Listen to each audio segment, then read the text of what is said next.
हमें बताया गया है कि ये रेगुलर पेंटागन है जिसका रेडियस 20 सेंटीमीटर है। तो ये रेडियस है जो सेंटर से लेकर एक कॉर्नर तक जा रहा है। और जो हमें करना है वो ये है कि इस रेगुलर पेंटागन का एरिया मालूम करें। तो आप इस वीडियो को पॉज करें और ख़ुद से कोशिश करें इससे पहले कि हम ये मिलकर करें। अच्छा, अब हम ये इकट्ठे करते हैं। पहले ख़ुद को याद दिलाती हूँ कि हम रेगुलर पॉलीगन का एरिया कैसे निकालते हैं।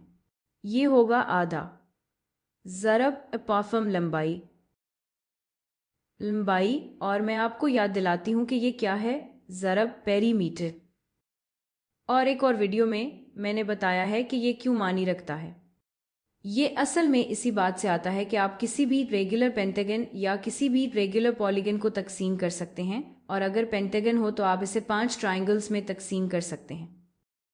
और असल में आप देख रहे हैं कि हर ट्रायंगल का एरिया होगा आधा ऊंचाई ज़रब बेस। और फिर अगर आप ये 5 बार करें और अगर आप सारा हिसाब करें तो आप इसे आसानी से यूँ लिख सकते हैं कि आधा ज़रब एपॉफम लंबाई और फिर ज़रब पेरीमीटर। लेकिन अब हम असल में देखते हैं कि यहाँ क्या हो रहा है, क्योंकि हमें एपॉफम लंबाई नहीं दी गई, हमें सिर्फ रेडियस दिया गया है। तो हमें थोड़ा सा हिसाब करना पड़ेगा, शायद थोड़ी सी ट्रिगोनोमेट्री भी, ताकि एपॉफम लंबाई मालूम हो सके। एपॉफम लंबाई इस साइड की लंबाई है जो यहाँ है और हमें ये मालूम नहीं। अब हम ये ज़ाविये मालूम कर सकते हैं और हम ये एक और वीडियो में कर चुके हैं, क्योंकि अगर हम यहाँ बहुत सारे एपॉफम बनाएं, अगर मैं यहाँ बहुत सारे एपॉफम बनाऊं और अगर आप सोचें कि सेंटर के गिर्द घूम रहे हैं तो ये पूरा 360 डिग्रीज होगा और ये इसका सिर्फ 1/10वां हिस्सा है। तो 360 डिग्रीज का 1/10वां हिस्सा होगा 36 डिग्रीज का ज़ाविया। अब ये क्यों फ़ायदेमंद है, तो हम ये मालूम करने की कोशिश कर रहे हैं। चलो इसे x के लेते हैं। मैं एयर इस्तेमाल नहीं करना चाहती क्योंकि वो एरिया के साथ कंफ्यूज कर देगा। हम एपॉफम लंबाई मालूम करने की कोशिश कर रहे हैं, लेकिन ये इस ज़ाविये के मुतसिल है और हमें हाइपोटेन्यूज भी मालूम है। तो कौन सी ट्रिगोनोमेट्री आइडेंटिटी है जिसमें मुतसिल और वतर आते हैं, तो कोसाइन आता है। अगर हम कहें कि कोसाइन 36 डिग्रीज का, तो सो कॉट टोअर के मुताबिक ये मुतसिल बटा वतर के बराबर होता है, यानी मुतसिल ओवर हाइपोटेन्यूज। इस केस में इसकी लंबाई बेस है। तो इस तरह हमें मिलेगा कि x के बराबर है, बस दोनों साइड्स को 20 से ज़रब दे दें, हमें मिलता है 20 कोसाइन 36 डिग्रीज x के बराबर है। अभी हमारा काम ख़त्म नहीं हुआ, क्योंकि हमें पेरीमीटर मालूम करने में अभी भी मुश्किल पेश आएगी। पेरीमीटर 5 गुना हर एक साइड लंबाई के बराबर होगा। तो अब थोड़ी सी और ट्रिगोनोमेट्री करते हैं। हमें मालूम है कि ये है, मैं इसे इस तरह लिख लेती हूँ। हमें अब x मालूम है, लेकिन हम ये कैसे मालूम करें कि यहाँ क्या है, यानी ये लंबाई जो यहाँ है। चलो इसे y कह लेते हैं। हम या तो साइन इस्तेमाल कर सकते हैं या फिर कोसाइन। अब जबकि हमें x मालूम है, चलो साइन इस्तेमाल करते हैं।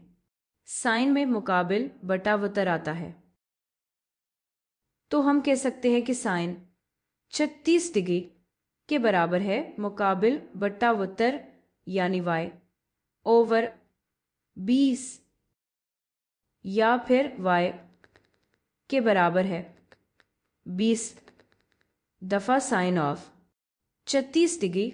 Sign of 36 degree. अब ये क्यों फ़ायदेमंद है, देखें y बिल्कुल इस का आधा है और फिर हमारे पास 5 साइड्स हैं।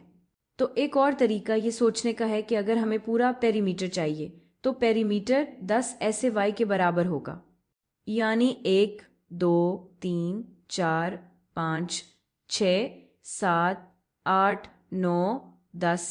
तो पेरीमीटर मैं इसे p कह लूँगी, 10 गुना इसके बराबर होगा। तो ये होगा 200 times sign 36 degree.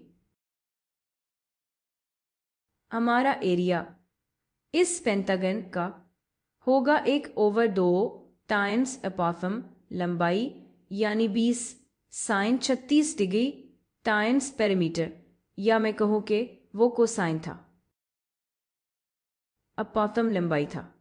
Cosine 36 degree, मैं ये गलती नहीं करना चाहती। कोसाइन 36 डिग्री, ये अपॉतम लंबाई है यहाँ। और फिर मैं इसे मल्टीप्लाई करना चाहती हूँ 200 साइन 36 डिग्री से। मैं नहीं चाहती कि जगह कम पड़ जाए, ये पेरीमीटर लंबाई है। और अब मैं बस ये मालूम करूँगी कि ये क्या है। देखें, ये 1/2 ज़रब 20 बस 10 हो जाएगा। 10 ज़रब 200 बराबर है 2000 के। तो ये होगा 2000 दफ़ा कोसाइन 36 डिग्री दफ़ा साइन 36 डिग्री, जो बराबर होगा, तो मेरे पास है 2000 ज़रब, मैं एरेंथीसीस खोल लूँ। सिर्फ इस सूरत में कोसाइन 36 डिग्री एरेंथीसीस बन ज़रब, एरेंथीसीस खोलें 36 साइन एरेंथीसीस बन बराबर है, मैं इसे राउंड कर लूँगी 951 स्क्वायर सेंटीमीटर्स। तो ये लगभग बराबर है 951 स्क्वायर सेंटीमीटर्स, और हमने इसे मुकम्मल कर लिया।